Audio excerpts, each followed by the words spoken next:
এই বীচ থেকেও এখন অনেক বেশি আ কালো পাথর এই পাটোয়া টেক বিচে রয়েছে। তো দেখতে পাচ্ছেন এখানে সমুদ্রের পাড়ে বিশ্রাম করার জন্য অনেকগুলো বেড দেওয়া আছে।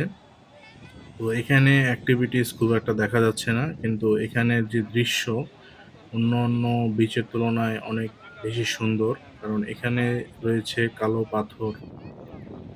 সুপ্রিয় দর্শক, প্রায় সন্ধ্যা হয়ে যাচ্ছে। তাই আমরা সূর্যাস্তটা পাটোয়ার টেকে দেখেই আমরা ফেরার পথে রওনা দিলাম অটোতে করে। রাতের মেরিন ড্রাইভ ভ্রমণ আরো বেশি মনোমুগ্ধকর। ইনানির সেই বীচ দূর থেকে আলোকিত হয়ে আসছে। ফেরার পথে আমরা আবার সেই দৃশ্যগুলো উপভোগ করতে পারছি। একপাশে সমুদ্র, একপাশে আ পাহাড়। কিন্তু এখন পরিস্থিতি হয়ে গেছে রাতের বেলা।